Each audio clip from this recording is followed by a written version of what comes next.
I guess we can start. Yeah, I I thought since we're reading the play that a seminar style would be more appropriate to reading and analyzing the play. And the play is in two parts, and I thought one part would be today and the second part next time, but the second part is much shorter and the first part is long.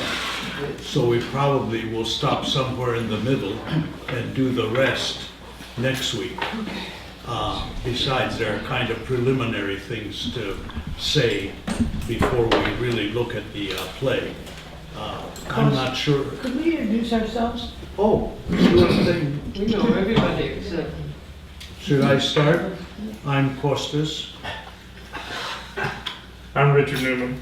I'm Jody Johnson. I'm on the priority list, first time here. Penny Chase. Nancy Hears. Jeannie Belovitz. Ken Abbott. Gail Morse. Linda Cuffler. Linda Cuffler. Okay. Tim Johnson. Bob Harwood. Ann Hill. Nancy Johnson. No, he doesn't. I'm not here. That's not Don Griffin. Oh, who's up? Linda. Linda. Yeah. Linda Marcianis. Sue Ellen DeVere. I'm Julie.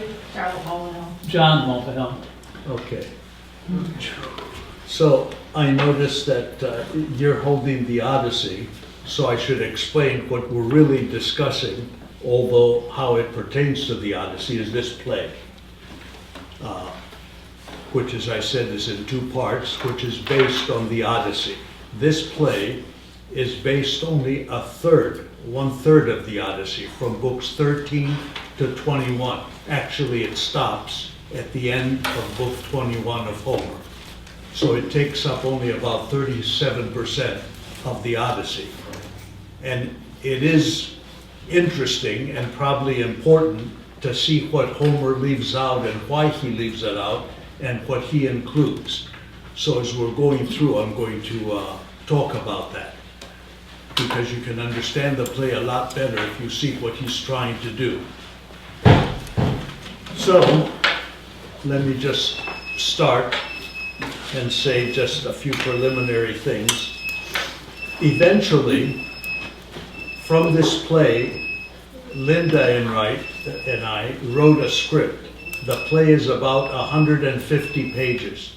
The script that will eventually be put on stage as a reading vehicle is only 40 pages. And it only has 7 characters from the, I don't remember how many I counted, let me see. The actual play has a lot more. I think it's something like 26 if you count all the people that are involved, although some don't have much to say. So we cut it down to 7 characters. So the script, which you'll see eventually when we get there, is much shorter. But this is the entire play that Kazantzakis wrote and is now here translated in English. By Costas. Yeah, by me. It's in two, as I said, in two parts, and the emphasis on the play, if you're reading it, you'll see that the first part, the emphasis is on Aphrodite, which is not the case in Homer. The second part, the emphasis is on the goddess Athena. And that's very crucial, because what is being shown is that Ithaca, this is the return of Odysseus. I guess I have to backtrack a bit. The return of Odysseus after 20-year absence, fighting 10 years in the Trojan War and 10 years trying to get home. So after 20 years he comes to Ithaca, and he finds that the place is in chaos and he has to put it back in order. And to do that, he has to deal with 109 suitors that have been after his wife for the past 3 years, not the past 20 years. They just decided in the past 3 years that Odysseus has been absent long enough, which means he's probably dead and he will not return, And so they're trying now to take over the kingdom. The only way they can do that is to marry the queen and get rid of the young son, who is already about 20 years old and should be the heir to the kingdom. So they're in Homer, they're trying to do both of those things. They're after Penelope, and they want to get rid of Telemachus. Twice the age of any of the suitors, because we're told throughout that they were playmates of her son Telemachus, who is about 20 now. So it's obvious that they're just interested in taking over the kingdom. In the past 3 years, in Homer, she's been trying to put the suitors off by weaving a shroud for her father-in-law, who is old and is no longer active in politics, and is at death's door. So she wants to do the right thing, but she's also doing it in order to put off the suitors from bothering her, till some maid discovers what she's doing, weaving in the day, unweaving in the evening, and then starting over again. They tell on her, and now, when the Odyssey opens, Homer's Odyssey, the suitors are after her to make up her mind. And in order to prevent a battle between the 109 suitors, they have decided to let her make a choice. And they all agree that whomever she selects, they'll abide by, they'll allow it. But she must select somebody. So in Homer, she's a very faithful wife. She's been waiting 20 years. Just before Odysseus left for Troy, he said, once our son sprouts a beard, you are free to remarry, because by that time you'll know I won't return. Well, Telemachus is now an adult, and so she's willing to make the choice. In Homer, she doesn't really want any of the suitors. There is one kind suitor who does not appear in the play that she favors. And she hopes that if she has to have anybody, perhaps he will be the one. Kazantzakis doesn't deal with him at all. Instead, he makes Eurynomus the second in command among the suitors as the one that she desires. But in Homer, he's a very sinister person who tells her that he'll make sure that the son is safe, not to worry, and he's the one that behind the scenes is trying to get him killed. So those things change somewhat. The return in the Odyssey begins with Odysseus coming back as a beggar to Ithaca and coming and meeting a shepherd who is actually the goddess Athena in disguise. And he lies to her, gives her a long story about who he is, because he wants to preserve his wealth that he has brought along with him. And in Greek culture at the time, a person's worth is what he attains in battle, how good he is. It's called aristia, or excellence. And you'll notice that if you've read the Iliad and the Odyssey, or the Odyssey, that the emphasis is always on aristia, which means the excellence of the warrior.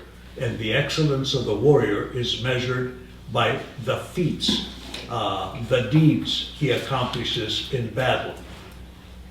And in order for people to know the worth of those deeds, is measured by the wealth he's given. So there are three terms that are very important in the Homeric epics. It's aristia, which means excellent. It's the word kleos, K-L-E-O-S, which means honor. And the word geras, G-E-R-A-S, which means material wealth. And they all go together. Once greatness, Aristia, is shown by his deeds, which in turn are shown by the amount of wealth he has received.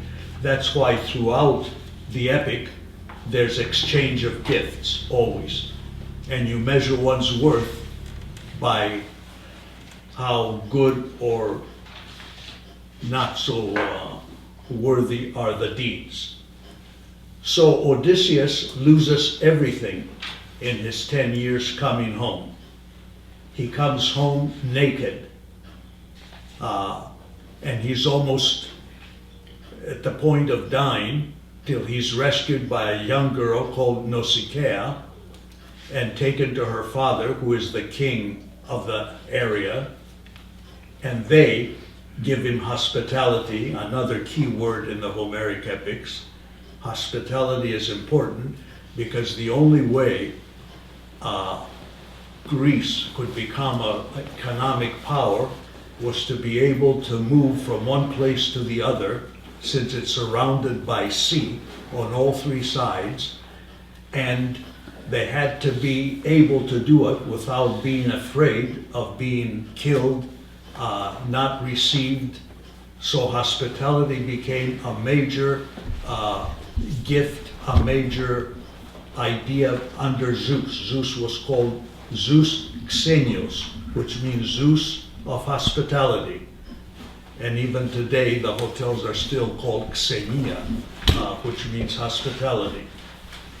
So hospitality was important. You could go anywhere, knock on any door, and the law said that you had to be received without ever asking who the person knocking on your door is. They could be a thief, they could be a murderer. You don't ask questions.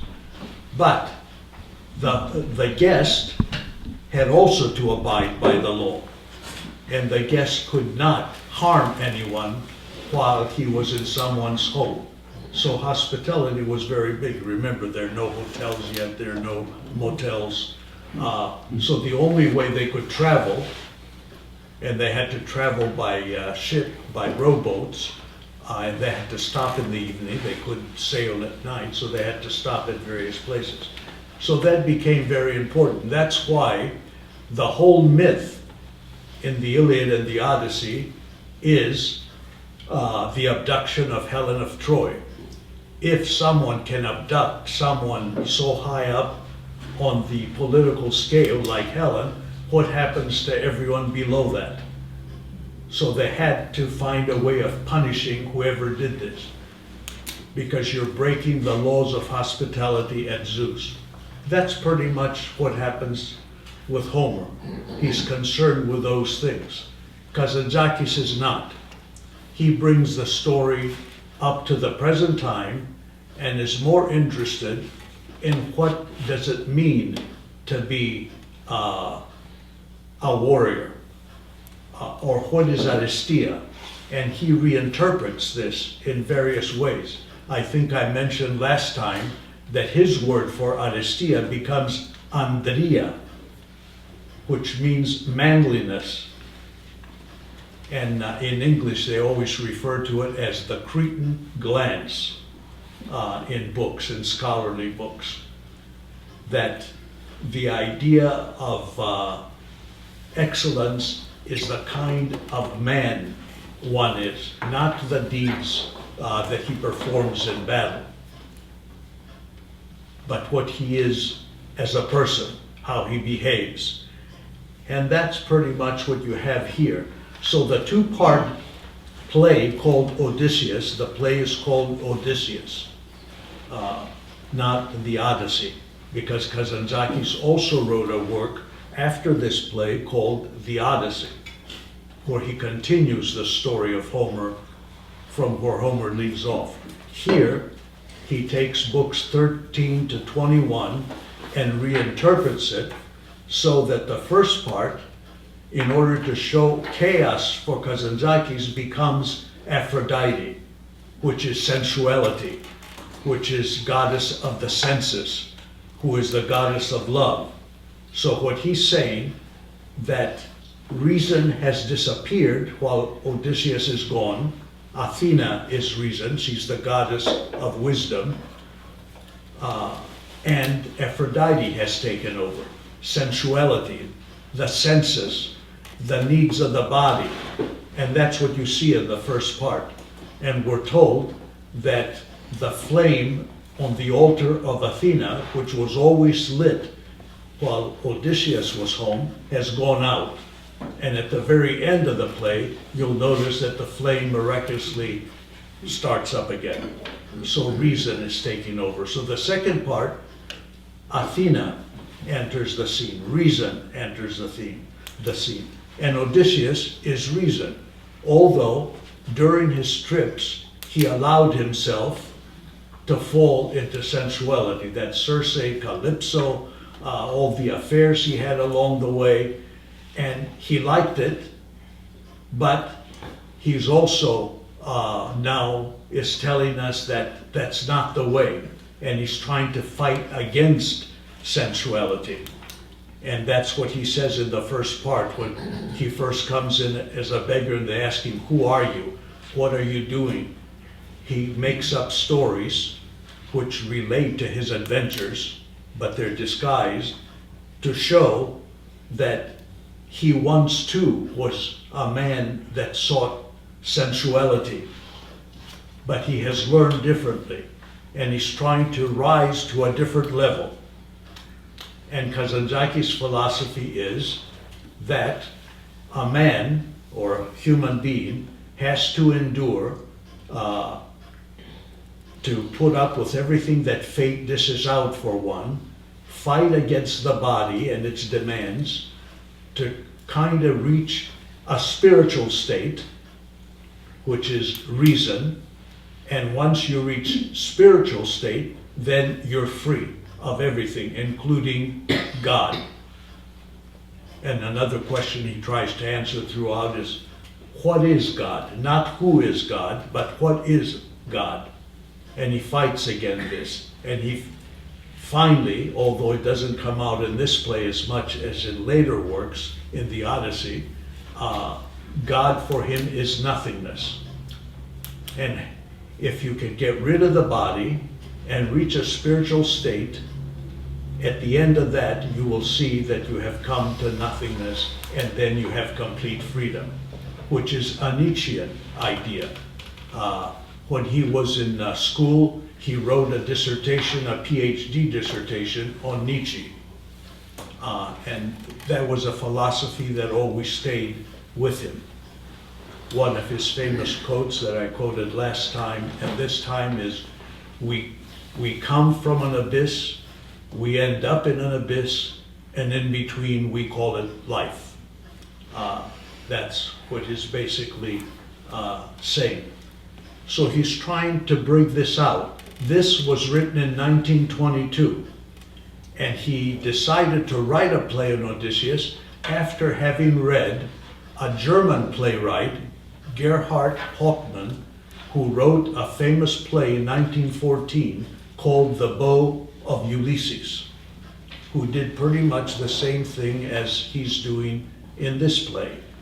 That play was in 5 acts, it's a much bigger, but the whole idea is the kind of things I'm saying here. He was taken by this play, and he decided to write his own and dedicate it to Hauptmann. He wrote it, he never dedicated it to Hauptmann. He thought he would, but some reason he didn't.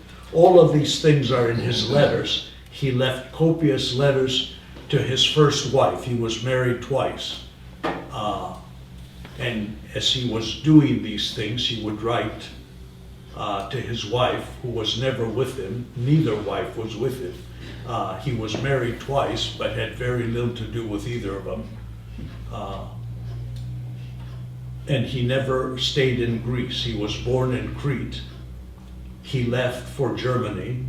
He traveled all around the world. He's written many travel books of almost every country you can think of. He has a book on Israel, on Portugal, on Spain, on Greece, on Russia, on Japan, and there's some that I'm leaving out. Israel doesn't exist. He has one called something about Israel. It should exist. Maybe he It did. He started writing the travel books and the novels in 1957. Oh, okay. He started out as a poet in 1922. This is one of the first. From this kind of verse tragedy, he went then to pure poetry. In 1938, he wrote The Odyssey, a modern sequel, which is a huge 800-page poem. And then, in order to survive and make money, he started to write novels. Zorba the Greek, The Last Temptation of Christ, The Greek Passion, and he thought those were just exercises for him. His main interest was in the poetry, especially the Odyssey, which followed him throughout his life. He died in Germany. He was born in Crete, and he never really went back because he was also someone that wanted to kind of look over the Greek language. He thought there were a lot of things wrong. For example, he hated double consonants. So Odysseus, which is spelled O-D-Y-S-S-E-U-S, his play is O-D-Y-S-E-U-S, Odysseus. He hated the accents. The Greek has 5 accents: a grave, acute, a circumflex, rough breathing. The other one is called, I don't know, smooth breathing or something. He did away with all. He thought the only one you need is the one where you have to stress the syllable. So he kept one. Well, that did not endear him to the linguists. So he was never appreciated. And the Odyssey he wrote, he used, first of all, these things that he did with the language, but he also used Cretan dialect. And Greece has many dialects, and if you're from one place, you can't really understand very well people from another. I had that problem myself. The first time I went to Athens, nobody really understood what I wanted to say because my dialect was Samian, and the taxi driver would say, "Do you know where you are now?" in front of the door, and I would say, "Ba." He says, "You still don't know? There's a woman waiting for you there." I said, "Ba." Well, evidently, ba in Athens means no, but in my dialect it means yes. So that was one example. So Kazantzakis had that. He really did not come into his own as a major world writer till he was translated into English by Kim and Fryer. That was 1958. So from 1922 to 1958, neither Greek nor anyone else really knew much about him. So that's the background. So when we start with the first part here, you notice that even in the settings, he tries to make things contemporary. He says we're in front of the Ithacan Sore, adjoining the sea, and Aphrodite's chapel is there. He doesn't say temple, and that's important. He uses the word chapel. So he's associating Aphrodite as a goddess, just like a contemporary saint. And most of the major churches in Greece are built over temples of Artemis or Aphrodite, especially the Virgin Mary's temple. One of the largest churches in Athens is built on top of the temple of Artemis. Artemis was the goddess who was the most guarded of her virginity. So that's why the Virgin Mary is usually built on top of the temples of Artemis. There were 3 virgin goddesses. Athena was a second, but Artemis was the most guarded of her virginity. If anyone ever saw her bathing or naked, they would turn into a bear or they would be turned into something else. The famous myth of Callisto, which happens to be the North Star today, because Zeus put her up there as the North Star. Ursa Minor. Anyway, so that's important to look at how things are always changed to show that it's a contemporary story. It starts out with a group of maids, which is not the case in Kazantzakis, in Homer again. Here we have, I think, about 6 maids. Melantho, who is the very bad maid in the Odyssey. She's the one that tells on Odysseus, on Penelope's weaving trick. She's the one that has affairs with the suitors, and she doesn't want to see Odysseus return. And then he makes up some names. Vigla, Chloe, Gorgo, Eriphale, Leucothea, all those are made up names of maids who are milling around, carrying water, and talking about the possible return of Odysseus, because the story opens 20 years after Odysseus' absence, and the following day is supposed to be the anniversary of those 20 years. So even though they all believe that he'll never return, it's been too long, in the back of their minds they're thinking of the prophecy that says that Odysseus will return in the 20th year. And so they're discussing among themselves. They're upset because all these maids are young girls. They might not even really remember the original Odysseus. But among them, there is an older woman maid, Vigla, V-I-G-L-A, who is actually spying for the suitors. But they don't know that. Well, they have an idea that she's doing it. And they're arguing with her, saying, why are you talking about Odysseus coming back? He's dead, he's not gonna come, we don't want him. They're having fun, being free in the palace, making love to the suitors. And it's interesting the way they talk about these things. Well, we're not gonna read all this, but right at the beginning on the second place, this Vigla says, Floozies, what's your hurry? You annoy the entire seashore with your moaning, which keeps me sleepless all night long. They're lovemaking.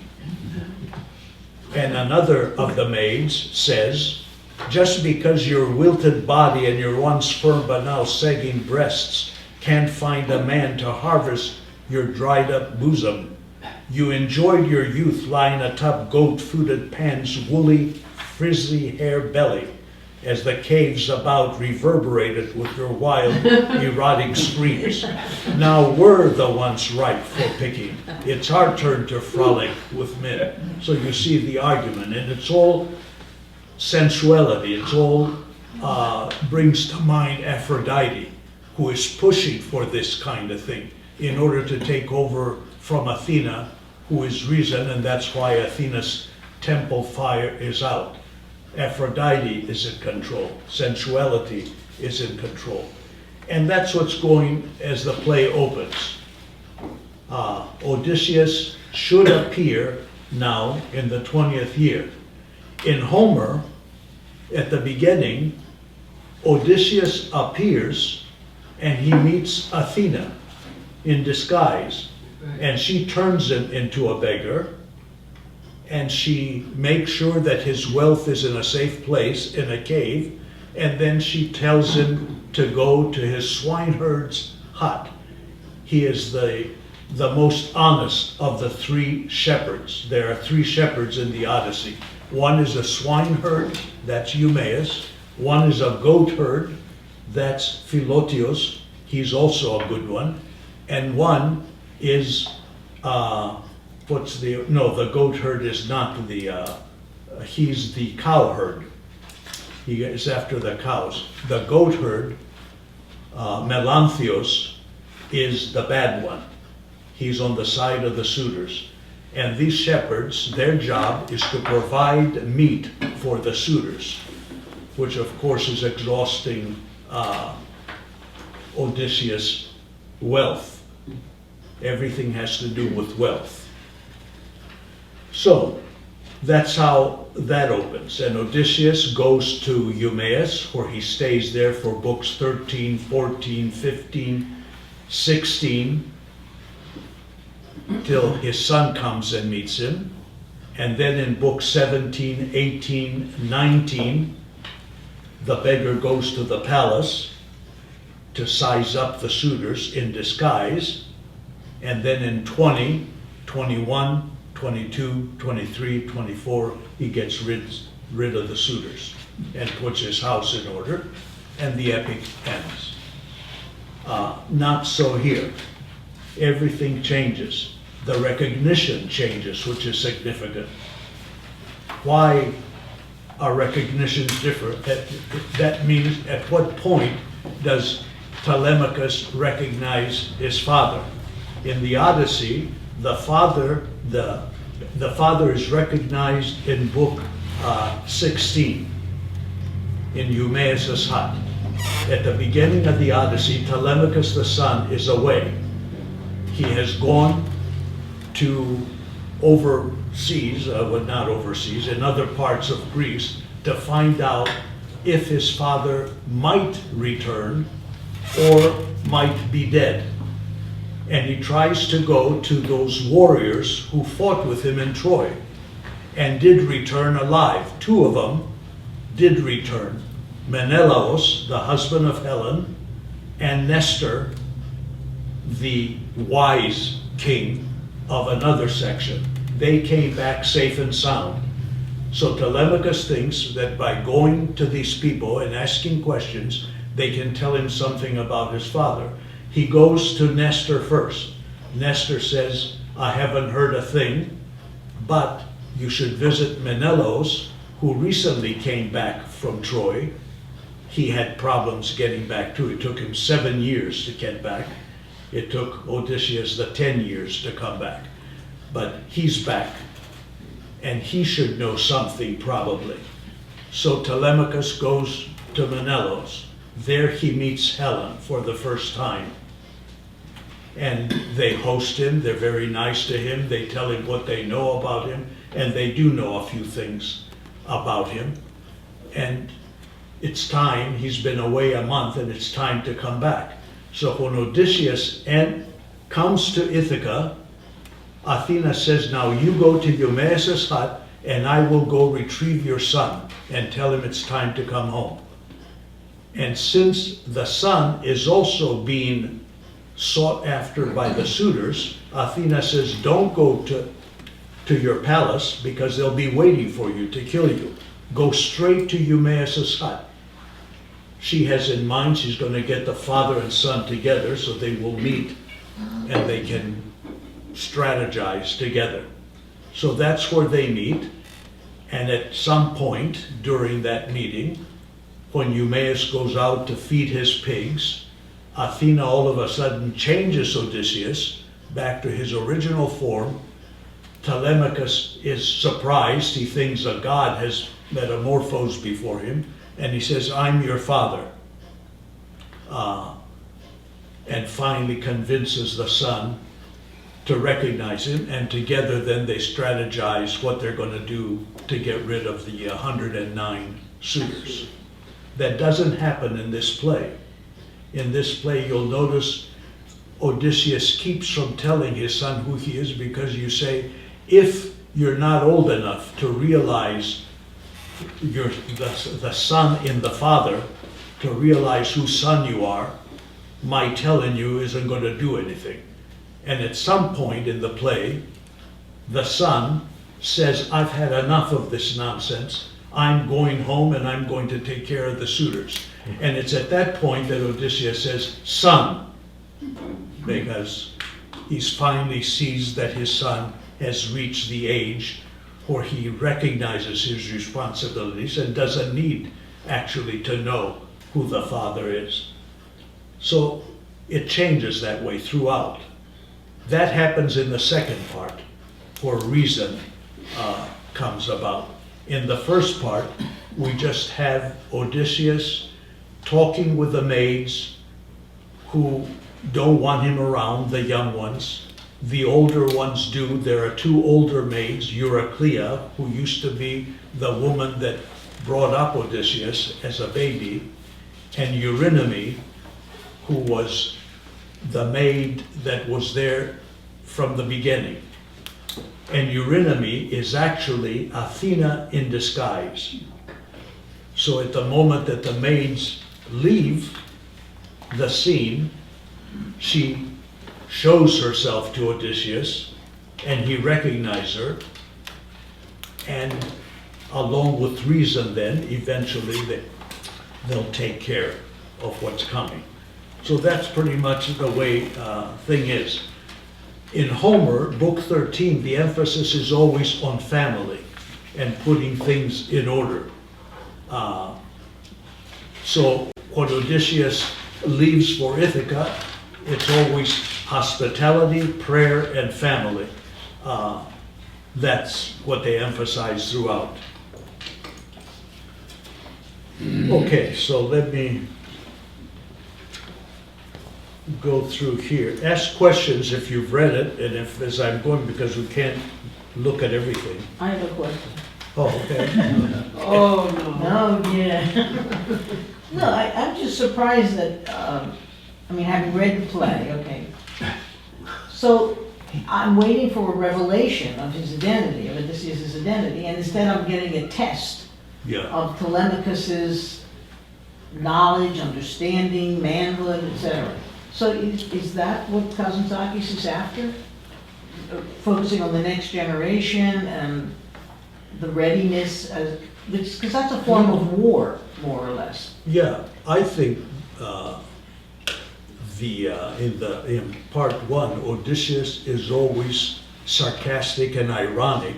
He's playing with them. He's letting them know at every second of the way, I am Odysseus, but in a way where they can't take it as truth. He's saying, I'm Odysseus. And then he says, Eumaeus asks him, who are you? Are you really Odysseus? He says, no, I'm Daedalus. And he gives this long story about Daedalus. But he says, I saw Odysseus. And then he gives another story. If you count the number of lies in the play, there are about a dozen, 12 in the short play. Or in Kazantzakis, in Homer's Odyssey, there are the lies, but they're a different kind of lie, and that's important too. For Homer, a lie is the use of the mind, because you're now using the culture at the time that Homer is speaking, and the setting of the Odyssey is that you're dealing with monsters, semi-gods, and gods. You cannot use weapons against these creatures or whatever. They won't work. So what can you do? You have to use your mind. That's why Athena favors Odysseus. She only favors people that are like her, wisdom. She represents wisdom. So in modern terms, if we're saying Athena favors Odysseus, we're actually saying wisdom favors Odysseus. He's a smart guy. He's intelligent. And his intelligence comes out by the way he gets from under the situations he allows himself to get into. So when he meets the Cyclops, he knows he can't kill him. The sword won't do anything against a 60-foot giant. So he decides, what can I do? So he tricks him by telling him lies, by giving him undiluted wine.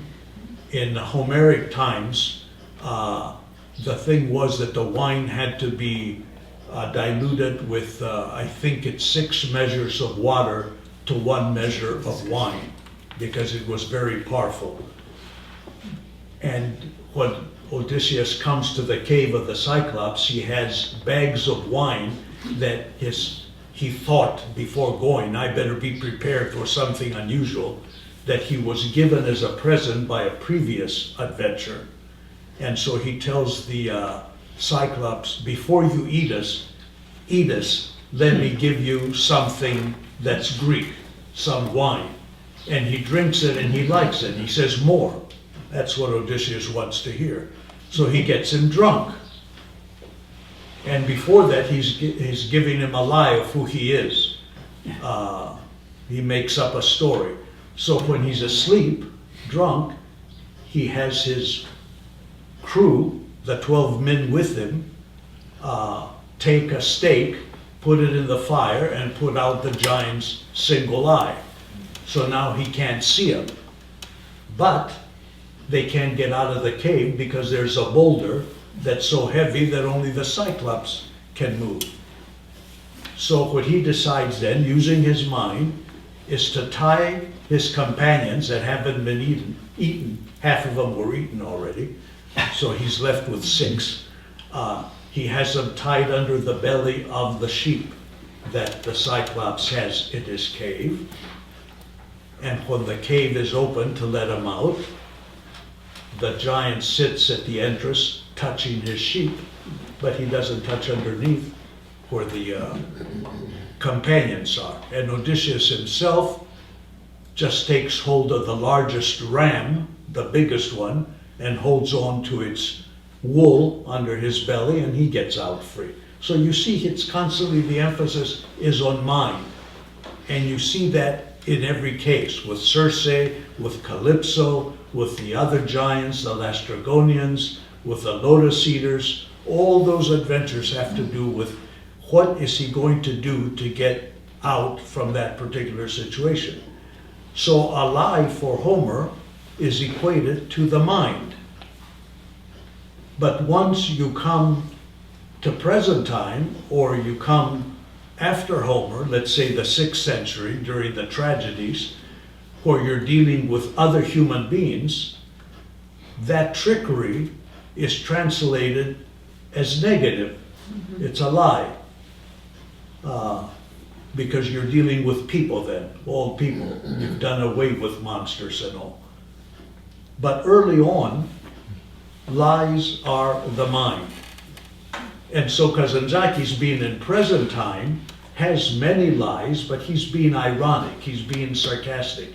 He's showing that Odysseus has reached a much higher plateau in reasoning, in intelligence than the others, that he can fool anyone he wants. He says at one point, I can be a god if I want, or I act like a god. And as a matter of fact, in order to reach the level he wants to reach, he has to defeat God, the idea of God. He has to put him aside. Otherwise, he's never free. Freedom is to shed yourself of all of these ideas that keep you from being completely open yourself. There's at the very end, when he died and he was being buried, the words that he uttered was, I don't remember now, it's on my t-shirt too. There are 3 things, like, I fear no one, I believe in no one, I am free. Those are the 3 things that he said. And of course the Orthodox Church excommunicated him because he said that, and they refused to bury him.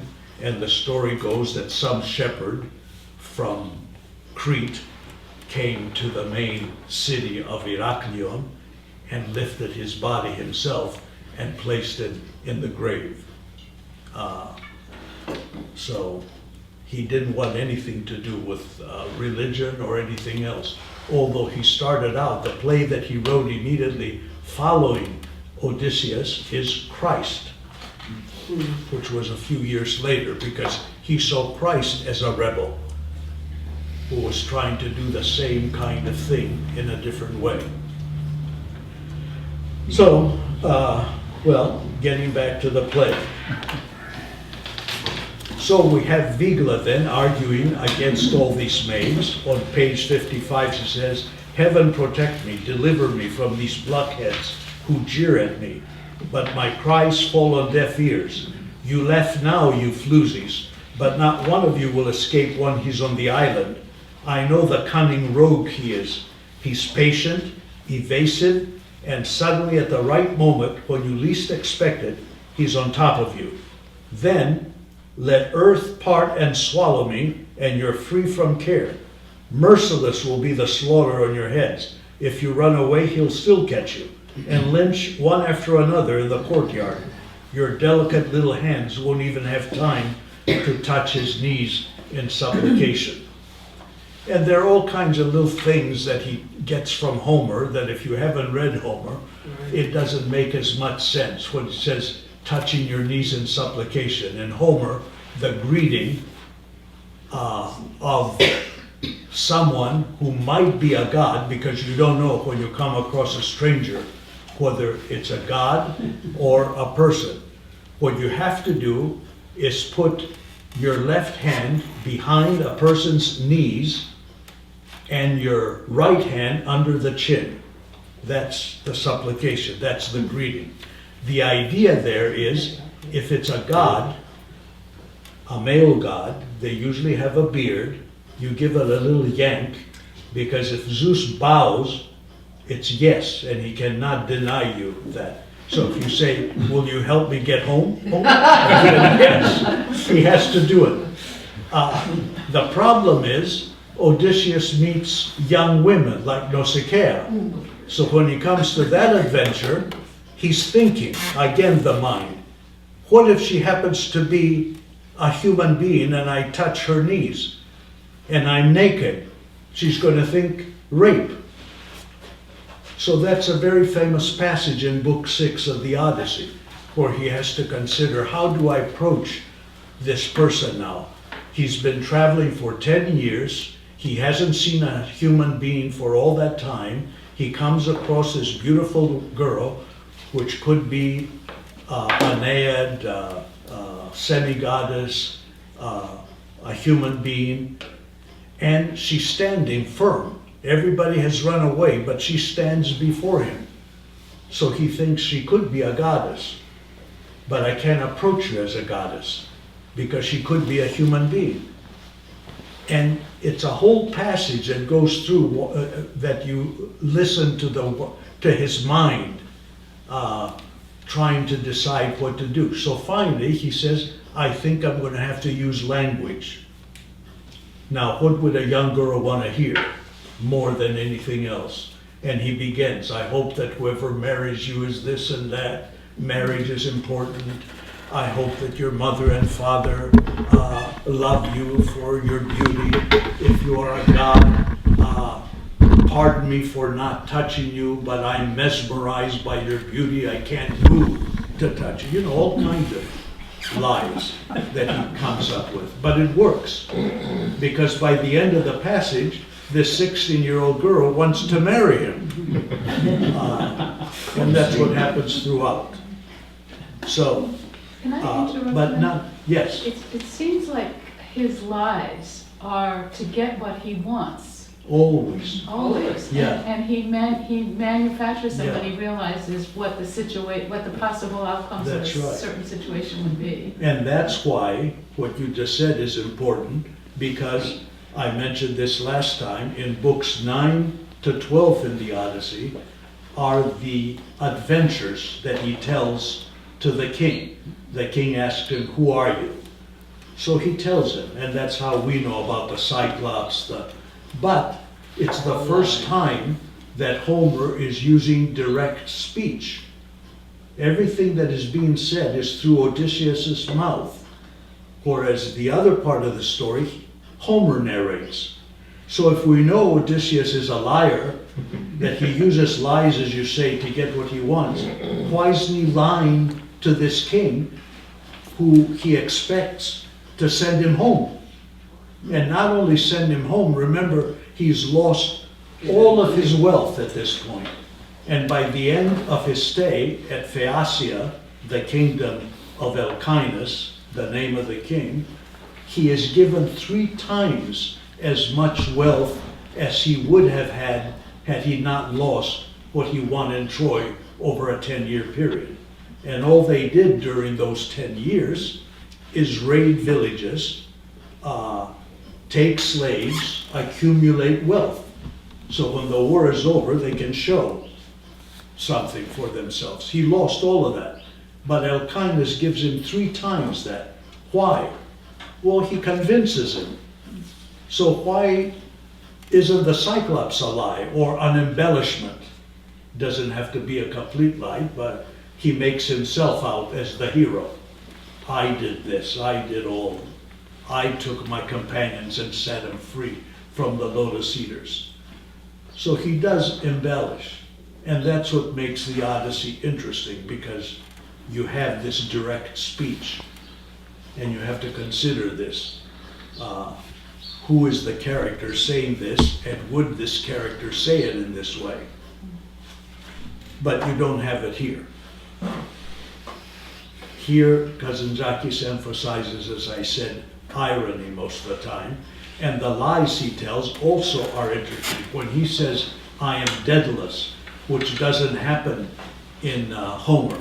Why Daedalus? Well, Daedalus in myth is the man who designed the labyrinth. And he's also the man who created the wings that his son put on, flew too high, the sun melted them, and he fell to earth. So it's escape. He's the architect of escape. He designed the means of escaping. That's why he's Daedalus. Daedalus was also an inventor. And so there's a reason for selecting the lies he selects in here, which are different from the lies Homer uses, that Homer selects, because it tells something about the character as each of these writers see that character, as they want to see him.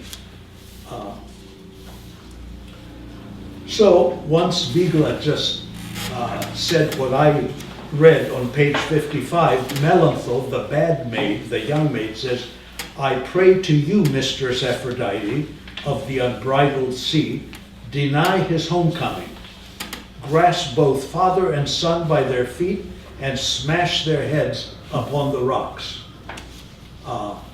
Melantho is having an affair with Eurymachus. She's young, they're free now. Maids are the possession of Odysseus at this time. They're slaves. And this is the first time these girls are completely free.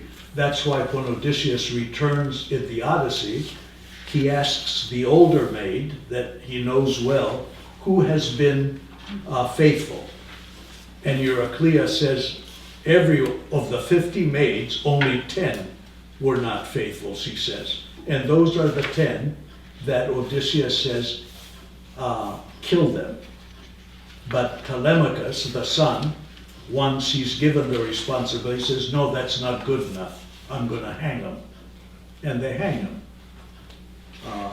That's what the feminists disagree with, like, what's her name? Atwood. The Canadian, right, Atwood, that wrote up Margaret Atwood. and also the U of P professor, Emily Wilson, who translated the Odyssey. But at this time, they are possessions.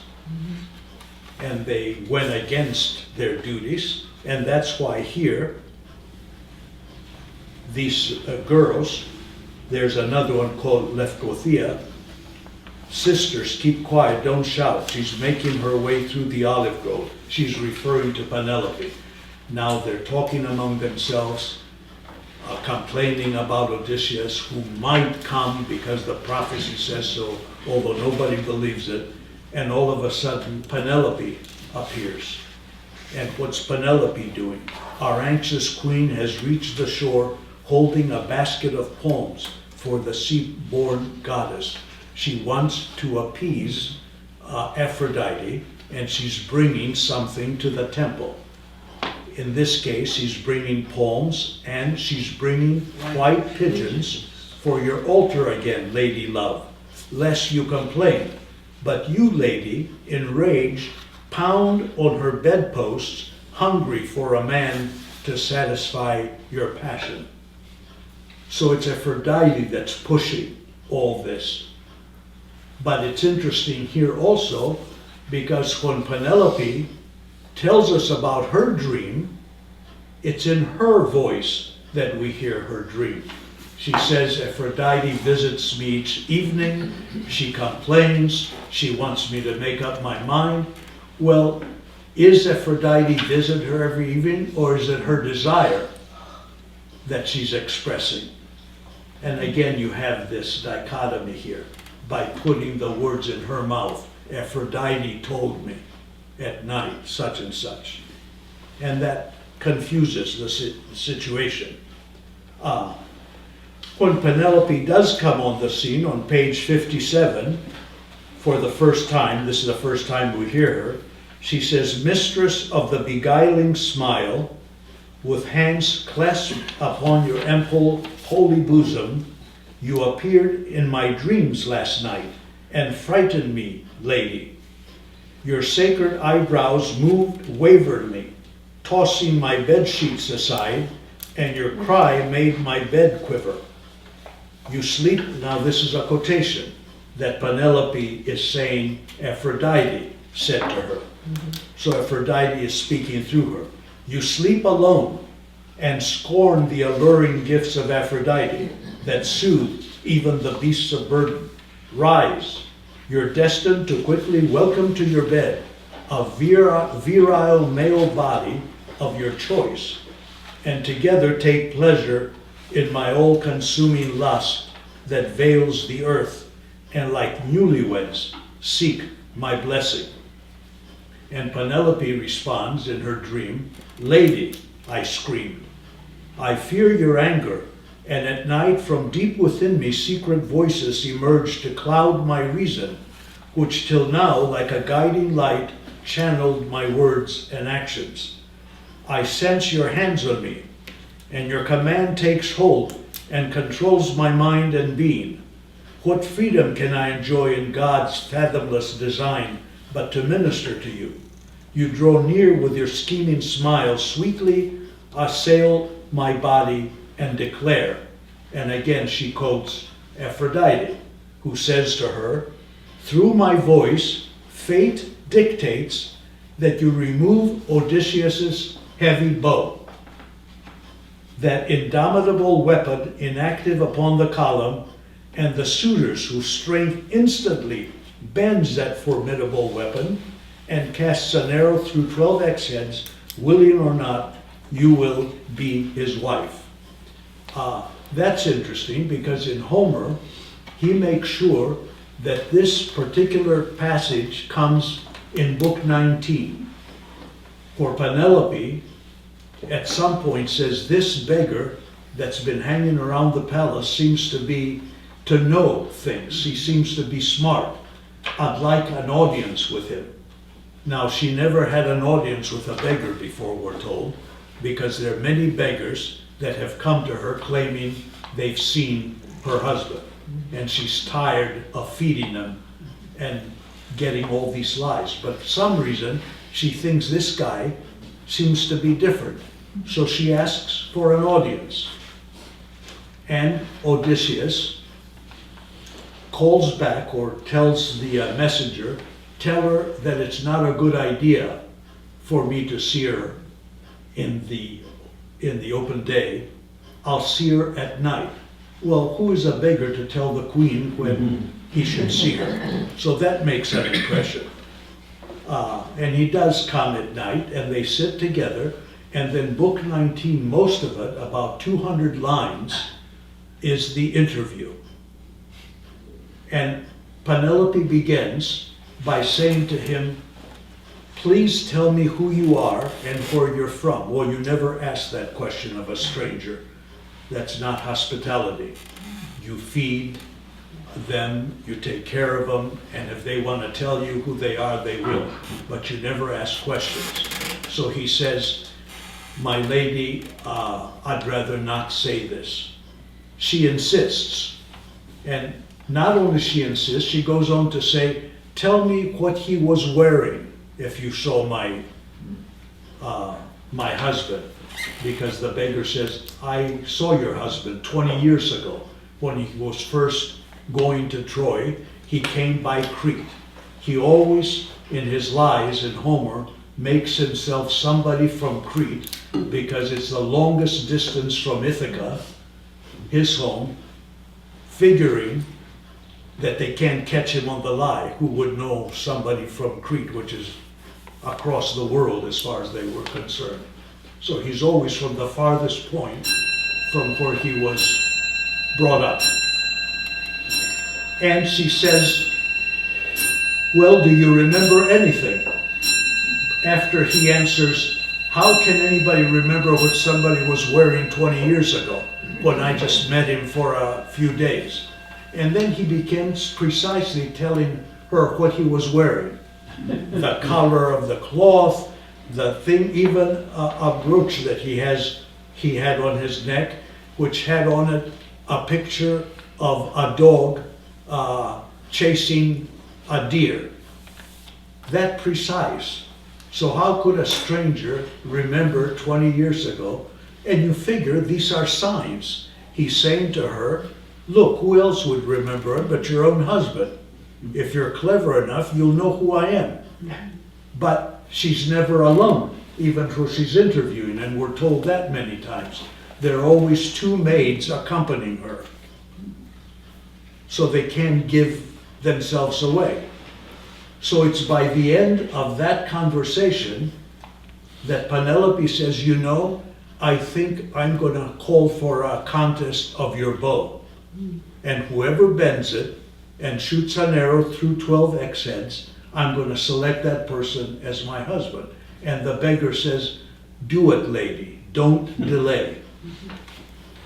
So we take it that they're giving signs to each other, because later on, in book 21 or 22, when Telemachus says, how can you be so cold, mother, and not approach this beggar who is my father? And she says, in due time, we have signs between us. So there we have evidence of that. Because at the very end, she puts him through another trick. She says, going to the bedroom and move the bed outside. Well, the bed can't be moved because it's a stump of a tree, and they build a bedroom around the tree. And since she's had nobody else in her bedroom, she knows that if he says, I can't do it, the bed is immovable, he's the only one that would know that.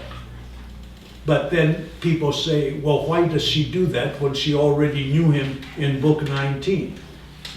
But the idea is she does this because she wants to know not whether he's Odysseus, she knows he is, but is he the Odysseus that has come back to her, the Odysseus that she knew when he left? How has the war changed him? Is he the same man? Does he have the same feelings? That's the new scholarship now. That's how we can say there's early recognition on Penelope's part. But not here, you see. Here, we put the emphasis on the goddess Aphrodite.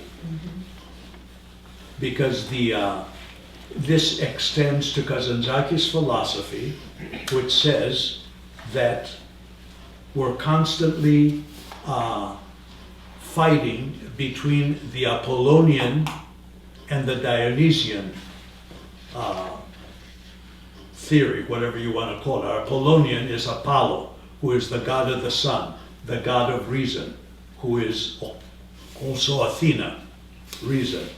Dionysus is the Roman Bacchus, the god of wine, the god of irrationality, the god who gets drunk and becomes irrational. So it's always Apollonian versus Dionysian, reason versus irrationality. And actually most of Greek literature, especially the tragedies, are about just that. The Apollonian versus the Dionysian. When you don't have something in between and you lose the Apollonian reason, you have disaster. That's when all the bad things happen. If there's reason to go along with this, then things can be fine. So you either go one way or the other. And that's what you have here. You have part one, the Aphrodite, the Dionysian, the senses, sensuality, irrationality, versus wisdom, Athena, the Apollonian. And that becomes the theory that Nietzsche comes up with. He uses exactly those terms. He wrote a work called The Birth of Tragedy, where he talks about these two terms, the Apollonian versus the Dionysian. And that's what Kazantzakis is following here. So up to this point, and throughout this first part, that's what we're talking about. So when Penelope is saying all these things about Aphrodite, who orders her to do this, she turns to Euryclea, the maid, the old maid, says, "And you, good Euryclea, when evening comes, remove the wall-mounted bow from the colossal column and deliver it this very evening to the old swineherd to newly string with vigilant patience, rub it down with oil. The goddess howls, and fearful I obey." It's an order. I have no alternative but to listen what the god says. You cannot fight gods. So Aphrodite decides the bow, which puts the emphasis again on what I'm saying, Apollonian versus Dionysian. And then they go on from there. Euryclea, who in Homer is the woman who washes Odysseus' feet and recognizes the scar he received as a young child during a boar hunt, and that identifies him. So, in Homer, Penelope is present, but she's facing the fire. She's got her back on Odysseus, the beggar. The two maids in waiting are sitting beside her. She's always seen in the presence of maids. Euryclea has a basin of water, and she's behind Penelope, ready to wash Odysseus' feet. That's another thing that Penelope says to Odysseus before this happens. She says, you should take a bath, put on fresh clothes, and then we'll talk again. He says, I don't want anybody touching me unless you have an old maid. Well, he knows damn well she would know him. So he's asking for it. And she says, yes, we do have an old maid that used to take care of Odysseus as a child. So they call Euryclea. She brings the water. She takes his feet, puts them in the water. She sees the scar. She tries to scream out. He grabs her, says, don't give me away. She drops the pail, and before it hits the ground, you have a whole story of how he got the scar. And at the end of the scar, you hear the bang of the pan that has fallen on the ground. Now, did Penelope hear that bang? She's sitting right there. She doesn't turn at all. She's looking straight at the fire because the two maids are sitting beside her. So that show, again, it's, she knows, but they don't want to give anything away. And so there are all kinds of signs like that. Here, nothing happens in this play about that, but Euryclea is here. But you can see that she is on the side of Odysseus. She says on page 59, she's talking to Penelope. She says, my child, 1,000 ills befall the mortal soul when it ages, but the gods instinctively mollify the years. And when the mind begins to falter, they endow us with a mantic vision to augur the future and the past. We become wiser as we get older. And now on death's doorstep, that she feels she is, by divine right I can see clearly. And with these I prophesy before I die. And she gives her view. Queen, in my heart I see his foam-drenched prow swiftly cleave the sea and come within sight. He'll come, don't be hasty, my child. Hour by hour I count the time. The 20 years have not yet passed. A single day, the most momentous, still remains.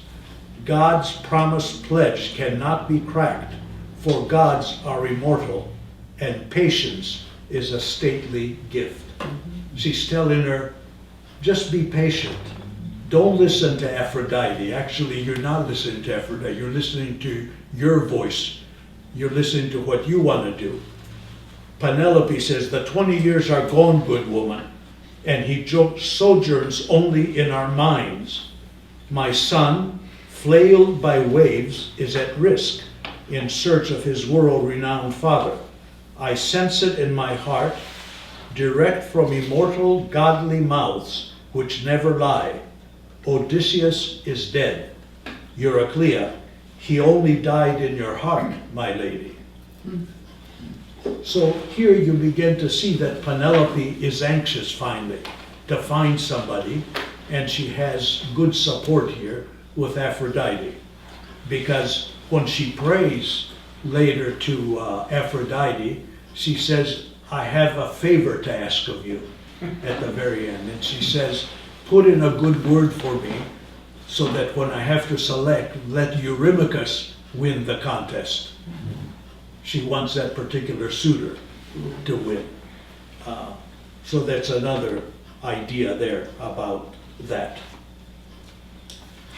So that's what's happening at the beginning. And then all of a sudden, Vigla, the one who is a spy and the maid that's with the suitors, comes in. Well, it's actually Eurynome comes in, who first says, we're lost. And Vigla says, oh, did he come? Now they think, Odysseus, that the prophecy is coming true. And everybody says, oh, what a disaster. Blessed Aphrodite, deliver us. But he hasn't come. It's another signal that we get now. Eurynome, the other old maid, comes in to tell us that on the left, as I approached the palace, when something happens on the left, is bad in Greek mythology. If it happens on the right, it's good. So if a bird happens to fly on your right, it's a positive sign. If it flies on your left, it's a bad sign. On the left, as I approached the palace, I saw a great eagle.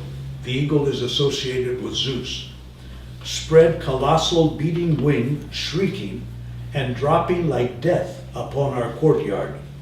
Alarmed, the pigeons soared with sorrowful cries, their shadows darkening the sky. The thing here is Zeus is speaking, the pigeons take flight, who are the suitors. This is irony here, which tells us that Odysseus is coming to take care of things, and Zeus is going to send the bridegroom. He is going to let us know now who the bridegroom is going to be for Penelope, who of course is going to be Odysseus. That's why this sign. Melantho, the bad maid, says, receive warmly this confirming sign and raise your hands in gratitude. Inform me, Zeus, who is the lucky one to whom you send your radiant raptor from on high, the swift messenger of matrimony? Kudos to you, predestined groom, whose soft caresses will make Penelope's withered frame flower. Like pigeons, the suitors take flight. Who is the groom the eagle plucked? Who did Zeus name? And at that moment, the beggar appears, and he says, Odysseus! But he's a beggar. So he's revealing himself, but nobody's going to take him at his word because he's a beggar. He says, hey, bitches, where am I? Wait. All the maids run away the moment they see this old beggar who is very feisty. The maid's tight-lipped, and only Eurynome remains. Eurynome remains because she's Athena in disguise. So they talk to each other. He doesn't know where he is because after 20 years, 10 years of adventures, he just thinks he's at another adventure. And Athena has brought a mist over the land, so he doesn't know where he is.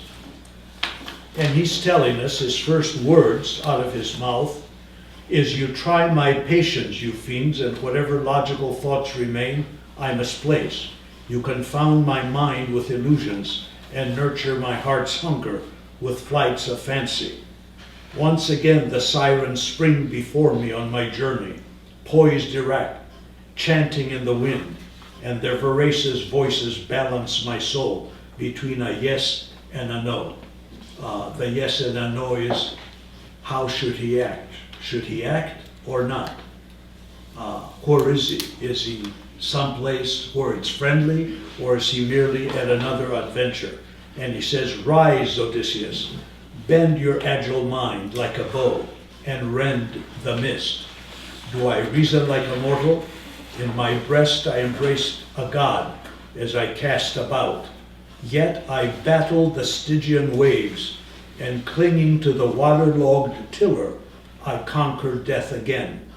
Lightning bolts blind me, and my godlike mind blurs. Athena, Athena, I shout, release me. Prevent the gods, my lady, from using me as fodder for carrion crows. Burst from my head fully armed. Recall the many years we strove together. You bunker down on my brow as I lay in the sun. Descend upon the earth and tend my haughty heart, lest it burst. So he's at his wit's end. Athena has not been with him during the adventures, because in the Odyssey she can't be, because there Poseidon, the god of the sea, is against Odysseus, and Poseidon is her uncle, since she's Zeus's daughter, and Poseidon is Zeus's brother. So it's the sea against Odysseus, and she has to stay out of that till Poseidon gets through with Odysseus, and then she can come back. And that's why she's waiting for him in Ithaca. Now she can take him up again. She hasn't gone against her uncle. We get nothing of that here, but Kazantzakis assumes we know all this, because you've read the Odyssey. Of course. So it's at this point that Eurynome, in the book, page 64, you notice now she becomes Athena. And she says, old-timer, why are you shouting? Why yank your hair like an offended widow? On your feet. Haven't you learned after so many years to govern terror? And yet you're not timid. You stand on your own 2 feet with soul and body well suited to each other. Brace yourself. It's time to cast your willpower like a spear on fate's scale, and it will tip your way. And this line is important. Since a mortal's heart holds the reins. It's not the gods that tell you what to do. It's in your heart. It's in you. You hold the reins, not God. Man holds the reins, and that's important here. That's a Kazantzakian idea. And then Odysseus says, your words land on my heart like good aged wine, etc., etc. But he says he doesn't know where he is. He wants to be told. And again, the way he greets her, he says, I seek not pity, but respect for a man's sea-drenched mind. Lay hands on me and set a castaway free from both earth and sea. However, if you're the offspring of mortals, blessed is your father and mother, and thrice blessed the man who will share your nuptial bed. Those are the very words that Odysseus says to Nausicaa in the Odyssey, trying to convince her that he's a good person, and he's not touching her because he doesn't know whether she's a maiden or a god. So Odysseus says the same thing to this woman, Eurynome, who is actually Athena. And Athena says, your tongue rebounds, stranger, as it weaves its praise and manipulates the subtle, embroidering timely ornaments on its cloth. But first reveal your lawful name and the consul that adjudged you to the waves. And he lies. I'm a merchant from Phoenicia called Much Enduring. And then he gives his lie, his story. And that's an important word in both Kazantzakis and the Odyssey, the word endure. Very important. as a matter of fact, I think that the main theme of the Odyssey, or one of them, and I'm not the only one that thinks this, is in, I think it's book 18, 15, 16, 18, these lines from 130 to 135, where Homer says, of all creatures that breathe and walk on the earth, there is nothing more helpless than man is. Of all that the earth fosters, for he thinks that he will never suffer misfortune in future days, while the gods grant him courage, and his knees have spring in them. But when the blessed gods bring sad days upon him, against his will, he must suffer it with enduring spirit.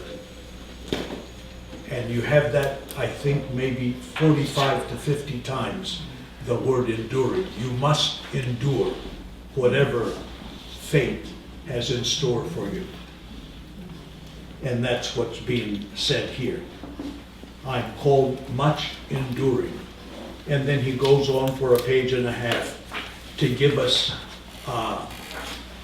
who he was. And this is where he claims that he too followed the census and was part of all that. He says at one point,